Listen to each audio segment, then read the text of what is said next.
सो क्या एक वैम्पायर इंसान में बदल सकता है? तो ये ड्रामा हमारे इसी टॉपिक के ऊपर होने वाला है, जो कि हमारा हीरो अपने प्यार के लिए इंसान में बदलने की कोशिश करता है, लेकिन उसे न जाने कितने समस्याओं का सामना करना पड़ता है, जिसमें से उसमें खुद हीरोइन जो होती है हमारी फीमेल लीड, वो बाधा डालती है। और ड्रामा बहुत ही ज़्यादा मज़ेदार है। हार्ट बीट 2023 के एकदम लेटेस्ट ड्रामा में आपका स्वागत है। चलो बगैर किसी देरी के स्टार्ट करते हैं। वीडियो एंड तक देखना, एपिसोड आपको बहुत ज़्यादा मजा आएगा।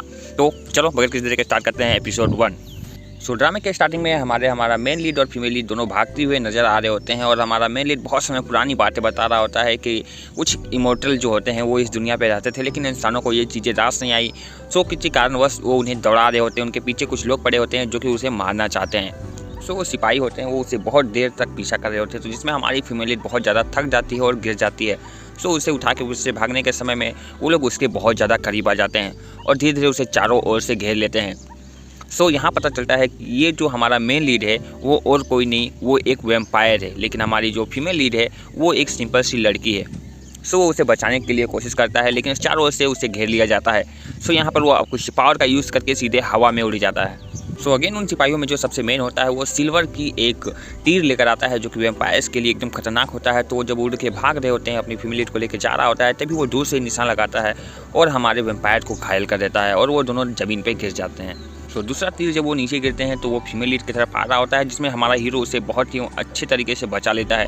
लेकिन वो बहुत ज़्यादा गुस्सा हो जाता है कि इस बार वार उसकी हीरोइन पे, मतलब उसकी लड़की के, उसकी गर्लफ्रेंड के साथ हुआ था। तो वो बहुत ज़्यादा गुस्सा हो जाता है। फिर उसके बाद वो फिर से वैम्पायर रूप में आता है और उसके नाखून बड़े हो जाते हैं, उसके दांत बाहर आ जाते हैं, मतलब वो टोटली वैम्पायर बन जाता है और उसकी रफ्तार 5 गुना तेज़ हो जाती है। वो जाके सभी लोगों को इतनी बुरी तरीके से मारता है कि किसी को मतलब उठने की अवस्था, तब बस खून ही खून हो जाता है, आप समझ सकते हो।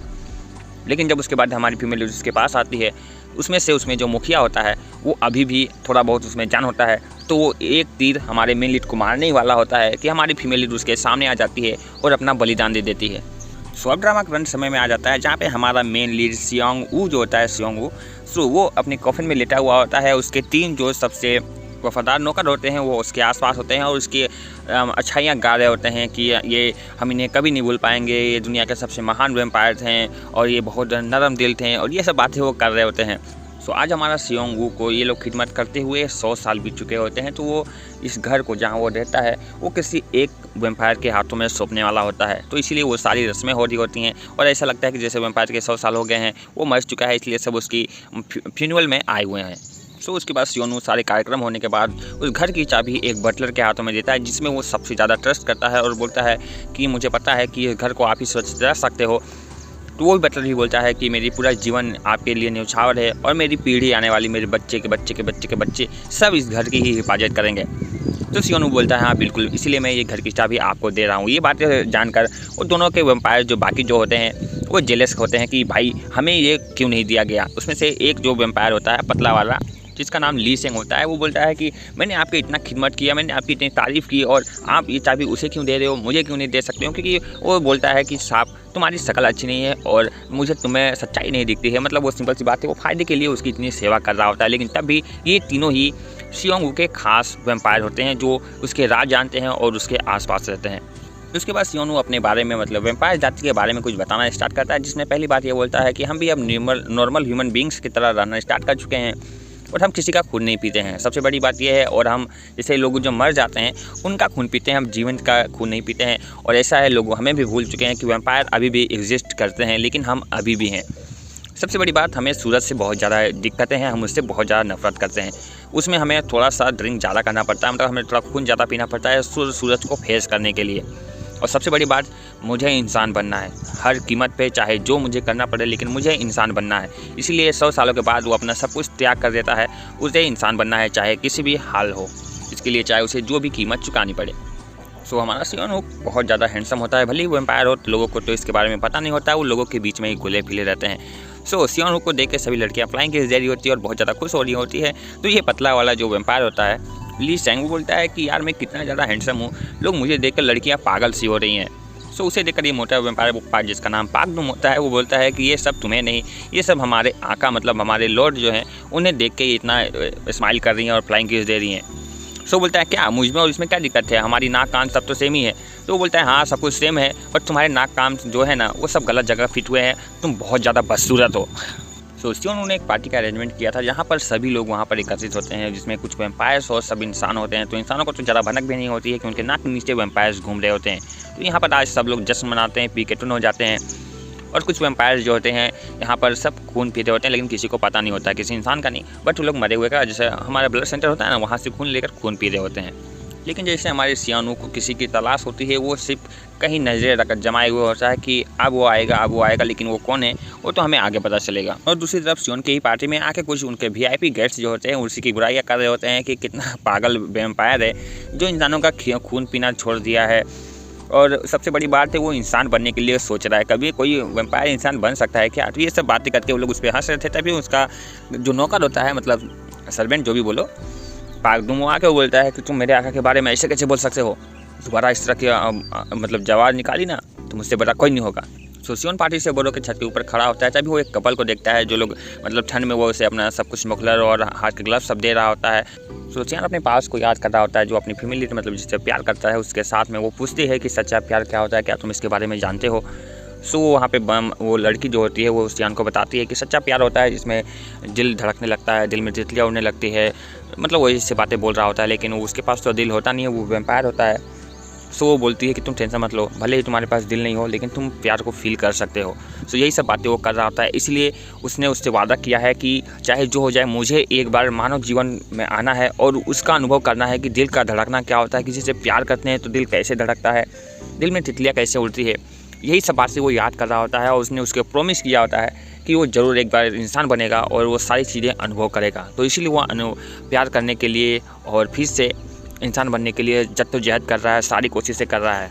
सो ये उसी समय की बात थी, वो धूप में खड़ा हो जाता था और बोलता था कि प्लीज़ मुझे इंसान बना दो, मैं इंसान बनना चाहता हूँ। लेकिन धूप से उसे इतनी ज़्यादा एलर्जी होती है कि उसके सर्वेंट आके बोलते हैं आका ये क्या कर रहे हो आप, आका ये क्या कर रहे हो। उसके बाद उसे वैम्पायर्स को प्याज और लहसुन से एलर्जी होती है, तो प्याज लहसुन भर भर के खाता है कि चाहे कैसे भी उसे इंसान बनने का अनुभव हो, इंसान बन सके। लेकिन कोई भी तरीका काम नहीं आ रहा होता है। वो भगवान के सामने माथा टेकता है और एक दो बार नहीं, वो हज़ारों बार टेकता है। सो वो समय था और अब का समय है। धीरे धीरे वो अभी भी भगवान के सामने माथा टेक रहा होता है, लेकिन कोई भी फ़र्क नहीं पड़ रहा होता है इससे। वो ह्यूमन का भी नहीं बन सकता इन सब चीज़ों की वजह से।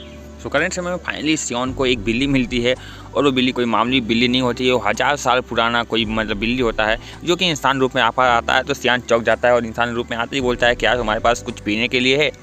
सो यहाँ पर वो सियान से उससे पूछता है कि तुम तो 1000 साल पुराने कैट हो, क्या तुम मुझे बता सकते हो कि इंसान क्यों बनना है, मतलब कैसे बनना है भाई, प्लीज़ मुझे बता दो। लेकिन वो कैट उससे कुछ मदद नहीं करता है। लेकिन जब वो जाने लगता है सैड होगा तो वो पूछता है क्यों, तो मतलब वो जानना चाहता है कि असल में तुम इंसान बनना क्यों चाहते हो। सो इस बात पर अपना सियान कहता है बिकॉज ऑफ लव, प्यार के लिए। क्या मतलब है तुम्हारा? वो तो बोलता है कि मैं एक बार प्यार को अनुभव करना चाहता हूँ, मैं दिल का धड़कना क्या होता है ये जानना चाहता हूँ।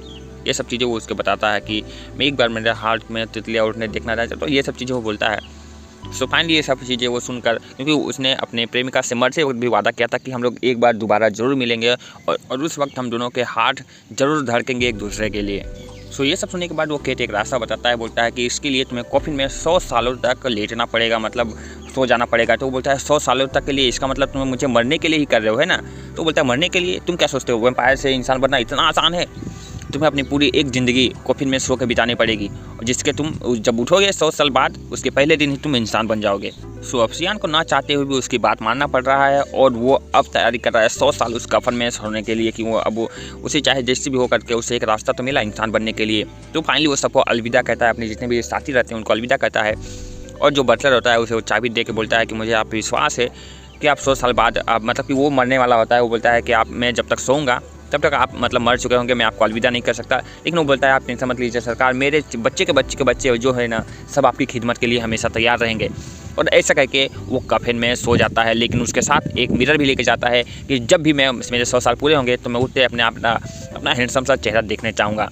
सो जस्ट इसके बाद सीन चेंज होता है, हमें हमारी फीमेल लीड वेंजी दिखाई देती है जो कि भाई गरीबी से पीड़ित होती है, काफ़ी ज़्यादा ठंड होती है, उसके रूम का हीटर भी ख़राब हो चुका होता है, जिसके पास ना ब्रश करने के लिए टूथपेस्ट बचा हुआ था, ना क्रीम लगाने के लिए उसके पास जो फेस वॉश होता है वो सब कुछ भी नहीं बचा हुआ था। तो इसके बहुत ही बुरे वाले दिन चल रहे होते हैं। उसके बाद वो जब एक स्कूल में पार्ट टाइम टीचर की नौकरी कर रही होती तभी वो तो मतलब अपने रूम मालिक से बोलती है कि मेरा हीटर ख़राब हो गया, कितने दिन से मैं आपको बोल रही हूँ। तो वो बोलता है कि जल्दी हो, मैं इसका समाधान करूँगा, टेंशन मत लो। तो स्कूल में जाते ही पीछे से एक औरत जो होती है वेंजी के सर को पकड़ लेती है, उसके बालों को कस से पकड़ के उसे बहुत से हिलाने लगती है कि तुम ऐसा मेरी बेटी के साथ कैसे करती हो, मैं तुम्हें छोड़ूंगी नहीं, ये सब चीज़ें। उसके बाद सब लोग आके उसे छुड़ाते हैं। तो ऐसा लगता है उसके, जब तक लोग देखते हैं तो उस औरत के हाथों में वेंजी के ढेर सारे बाल होते हैं, तो वो शौक हो जाती है। तो उसके बाद वो प्रिंसिपल ऑफिस में जब जाती है तो पता चलता है कि वेंजी ने उसकी लड़की के बाल जो है वो काट दिए थे। इसीलिए उसकी माँ जो है बहुत ज़्यादा गुस्सा हो जाती है, बोलती है कि तुम इस तरह की हरकतें कैसे कर सकती हो। लेकिन वेंजी यहाँ बताती है कि आपको कुछ भी नहीं पता है, आप अपने बच्चे को नहीं मतलब जानती नहीं हो, समझने की कोशिश नहीं करती हो, आपको बच्ची को यहाँ पर बुली किया जाता है, परेशान किया जाता है। सो जब उसके वो में एक दिन मेरे पास आई थी तो उसके बालों में च्युइंगम लगा हुआ था, वो बहुत ज़्यादा परेशान थे, उसके कपड़े ख़राब थे। तो मजबूरन मुझे उसे लोगों से बचाने के लिए, उसे लोग और ज़्यादा बुरी ना करें, मुझे उसके बालों को काटना पड़ा था ताकि उसे लोग कोई परेशान ना कर सके। और तो उसके बाद उसकी माँ शर्मिंदा हो जाती है कि यार कैसे मैं अपने बच्चे को समझ नहीं पा रही हूँ। कहना ये चाहता हूँ कि अपना कुछ भी परमानेंट नहीं होता है, ना उसके पास ये जो परमानेंट होता है, ना उसके पास घर परमानेंट होता है, बस वो गरीबी में जूझ रही होती है और उसकी हालत बहुत ख़राब हो चुके होते हैं। सो अब समय बहुत ज़्यादा आगे बढ़ चुका था। ये हमारा पाकडूम जो मोटा वाला होता है वो एक रेस्टोरेंट चला रहा था, जो कि उसका रेंट रोल एकदम नहीं चलता है भाई। उस पर मतलब भाई उसके रेंट रोल जो होती है, मकान मालिक आके उसे धमकी देते हैं कि अगर शाम तक मेरे पैसे नहीं चुकाए ना तो तुम्हें धक्के दे के मैं बाहर फेंक दूंगा। और दूसरी तरफ सियोन का दूसरा सेवक लीसुक जो होता है वो भाई वो गेमलर बन जाता है, वो पैसे बहुत ज़्यादा उड़ाता है। मतलब उसके जितने भी पैसे थे, सेविंग्स थे, ये लोग एकदम बर्बाद कर चुके होते हैं। तो सियोन के दो सेवक का तो ये हाल था, और तीसरे का आपको पता है कि उसके पास ज़्यादा जीवन बचा नहीं था, तो अब वो इस दुनिया में नहीं है। तो स्टोरी में इस तरफ एक और कैरेक्टर दिखा रहा होता है जो परेशान होता है अपनी बीमारी से, उससे पता नहीं चल रहा होता है कि उसके साथ क्या हो रहा है। तो ये बात तो हमें भी नहीं पता कि अभी इसके साथ क्या हो रहा है, ये तो ड्रामा में आगे हमें पता चलेगा। सो नेक्स्ट डे वेंजी के सर पे एक और पहाड़ गिरने वाला था कि दरवाजा खटखटाया जाता है। तभी वेंजी को लगता है कि भाई उसका हीटर ठीक करने के लिए कोई आया है, लेकिन उससे पता चलता है कि वो जो घर उसने किराए पे लिया हुआ था, उसने इतने सारे डिपॉजिट दिए थे, पैसे जमा किए थे अपने मकान मालिक को, भाई वो एक फ्रॉड था। वो सब कुछ वहाँ छोड़ छाड़ के वहाँ भाग चुका होता है। तो असल में वो घर भी उसका नहीं होता है, तो बेचारी को अब वो घर भी हाथ से छोड़ना पड़ता है, और जो सारे पैसे होते हैं वो भी वो बेचारे के डूब चुके होते हैं। तो पुलिस स्टेशन में जाके पता करती है तो पता चलता है वो बहुत बड़ा फ्रॉड है। अब उसके पास ना रहने के लिए घर है, ना परमानेंट जॉब है, और भाई पैसे तो बिल्कुल भी नहीं है। सो बेचारी परेशान होकर एक रेस्टोरेंट में नूडल्स खा रही होती है, तभी उसके पास एक फ़ोन आता है, जिसे सुनकर वो एकदम से शौक हो जाती है। सो उसे पता चलता है उसके पिता जो मरने से पहले उसके लिए कुछ संपत्ति छोड़ के गए हैं। तो वो थोड़ी सी डर जाती है, बोलती है तो उनके ऊपर जो कर्जा है वो भी मुझे चुकाना पड़ेगा क्या, मेरे पास तो ज़रा भी पैसे नहीं है। तो वो जो उसे प्रॉपर्टी के कागज़ देता है वो बोलता है कि नहीं, बिल्कुल भी नहीं, उनके पास कोई कर्जा नहीं था, बस ये जो उनकी संपत्ति है ये तुम्हारे लिए है। सो वेंजी के हाथों में एक घर आता है, वो घर और कोई नहीं, वो सियोन का ही घर होता है। आपको पता होगा जो बटलर की बात मैंने किया था, जो अभी इस दुनिया में नहीं है, उसकी पीढ़ी दर पीढ़ी भाई तो हमारी वेंजी उस पीढ़ी का हिस्सा है। और वो चाबी जब वो निकालती है तो देखती है कि ये किससे अजीब सा चाबी है, लेकिन ये बात की खुशी से होती है कि चलो फाइनली मेरे पास एक घर तो है। सो फाइनली वेंजी उस घर में पहुंच जाती है, और धीरे धीरे बहुत ज़्यादा अंधेरा होता है, तो सारे कमरे ढूंढते ढूंढते वो सियोन के कमरे में पहुंच जाती हैं, जहां वो कॉफिन में लेटा हुआ होता है। तो उसे समझ नहीं आता कि ये क्या चीज़ है। सो वो कॉफिन को घसकाती है, थोड़ा सा धीरे घसकाती है। देन जब वो पूरा हराती देखता है, वो देखती है कि भाई एक लड़का है जो यहाँ पर लेटा हुआ है, और उसके चेहरे में बिल्कुल भी बदलाव नहीं हुआ होता है। वो एकदम से ऐसा लग रहा है कि अभी अभी लेटा हुआ है, तो एकदम ताज़ा तरोड़ लगता है वो। तो वेंजी धीरे धीरे उसके पास जाती है और देखने की कोशिश करती है आखिर ये चीज़ क्या है। तभी सियोन अपनी आंखें झट से खोलता है, और सियान को ऐसा लगता है कि भाई साहब फाइनली 100 साल हो गए हैं, और जो उस बटलर का वंशज है आके उसने उसे उठाया है। तो भाई उसके शरीर पूरा अकड़ गया होता है, वो धीरे धीरे उठता है, उसकी सारी हड्डियाँ टूट रही होती हैं, क्योंकि भाई वो 100 साल से लिटरली उसमें कॉफिन में सोया हुआ होता है। सो वेंजी की लिटरली हालत पूरा ख़राब हो रही होती है, लेकिन सियोन जब उठता है बोलता है टेंशन मत लो, परेशान होने की ज़रूरत नहीं है, मैं तुम्हारा मालिक हूँ। तो उसके बाद सेंजी यहाँ पर बोलते क्या क्या बकवास कर रहे हो, क्या तुम मुझे नहीं जानती हो। और जब वो पूछती है कि कौन हो तुम, तो बोलता है कि तुम्हारे बटलर जो थे, मतलब बताता है कि तुम उसकी पूर्वज हो, तुम मेरी ये सब करने के लिए यहाँ पे आए हो, तुमने मेरा बहुत अच्छा से ख्याल रखा है, और अब तुम डरो मत, मैं फाइनली इंसान बन चुका हूँ। सो उसे कुछ समझ नहीं आता कि ये क्या बक कर रहा है। सो उसके बाद वो फिर से बताता है कि मैं 100 सालों से इसमें सो रहा था, और ये घर का असली मालिक मैं ही हूँ। मैं तुम्हारे पर दादा के जो थे ना, उनको मैंने मतलब दादा ही होंगे आई थिंक, तो उनको मैंने ये हिफाजत के लिए रखा था कि 100 साल बाद मुझे उठाया जाएगा, और फाइनली मैं इंसान बन चुका हूँ। लेकिन अपनी उससे तो कुछ समझ ही नहीं आ रहा था कि ये बंदा क्या, ये यहाँ पर पुलिस को फ़ोन करने के प्लान में कर रही थी कि कोई बंदा मेरे घर में घुस गया है। तो सियोन बहुत ज़्यादा खुश होता है, बोलता है कि मांगो मुझसे, क्या तुम्हारी कोई भी एक इच्छा हो तो तुम मुझसे मांग सकती हो, बस चुपचाप से मेरे घर से बाहर निकलो। तो उसके बाद वो समझ नहीं पाती है कि बेटा ये बंदा कर क्या रहा है, और यहाँ पर सियोन भी समझ नहीं पाता है कि ये क्या कर रही है, मतलब मुझे घर से बाहर निकालने के लिए बोल रही है पुलिस को बुला दूंगी, ये क्या लड़की है क्या, इसे मेरे बारे में कुछ पता नहीं है। रुको क्या कर रही हो तुम, 1 मिनट। तो उसके बाद उसे याद आता है कि पहले तो मुझे चेक तो करने दो भाई मैं इंसान बना हूँ कि नहीं, क्योंकि जो वो उसे पकड़ती है तो उसके हाथों का नसें जब वो उसे फड़फड़ा रही होती है, मतलब उसे ब्लड दिख रहा होता है, क्योंकि वो 100 सालों से भूखा सोया हुआ होता है। तो उसे यकीन नहीं होता क्या मैं इंसान बना हूँ कि नहीं। तो वो दौड़ के जाता है और अपने कफन के अंदर रखे हुए मिरर को छूता है, तो उठाता है तो उसे सब चीज़ धुंधला धुंधला दिख रहा होता है, और वो उसे साफ कर रहा होता है, और साफ करके जैसे ही देखता है उसे मतलब क्लियर नहीं नजर आता, तो वो परेशान हो जाता है कि ये मेरे साथ क्या हो रहा है। सो सियान को लिटरली कुछ समझ नहीं आ रहा होता है, वो बहुत ज़्यादा परेशान हो जाता है कि 100 सालों का मैंने 100 साल अपने आप को दिए, लेकिन ये क्या हुआ, मैं फिर से ऐसे कि मुझे कुछ भी साफ क्यों नहीं दिख रहा है। तो बोले हे क्या बोल रहे हो तुम, क्या हो रहा तुम। तो उसके बाद वो उससे डेट पूछता है कि आज का डेट क्या है। देन जब वो डेट बताती है तो सियान यहाँ पर भाई सदमे से गिर जाता है, और उससे पता चलता है कि भाई 99 साल और 365 दिन में 364 दिन उसने बिता दिए, बस एक दिन बचा हुआ था उसके 100 साल पूरे होने में, और ये लड़की जो है सामने आके उसने उसे कॉफिन से उठा दिया है। लिटरली आप समझ रहे हो, बस उसके 100 साल पूरे होने वाले थे और एक दिन बचा हुआ था, और वेंजी आके उसे उठा देती है। तो वो सदमे से पागल हो जाता है, तो उसे लिटरली समझ नहीं आता है कि ये कौन है ये। सो अब सियान गुस्से में एकदम पागल हो चुका होता है। अब उसका असली वैम्पायर वाला रूप सामने आता है, वेंजी को गर्दन से पकड़ लेता है, लेकिन यहाँ वेंजी भी समझ नहीं पाती है कि ये कोई पागल है जो मुझे आके इस तरह ट्रीट कर रहा है। लेकिन सियान को वो वेंजी नहीं समझ पा रही थी, और वेंजी को सियान नहीं समझ पा रहा था, क्योंकि यार सियान अब लिटरली आदमी बनने वाला था, क्योंकि अब कुछ ना कुछ तो उसे परछाई दिखने वाला था। इसका मतलब वो 100 साल बाद वो पक्का इंसान बन जाता। और भाई यहाँ पर बहुत ज़्यादा अब लिटरली ये मैं इस बात पे हंसूँ या फिर वेंजी के लिए डरूँ कि वेंजी का अब क्या होने वाला है, क्योंकि सामने सियोन जो 100 सालों से इतना मेहनत से सोया हुआ था भाई, लिटरली उसकी सारी मेहनत बेकार हो गई है।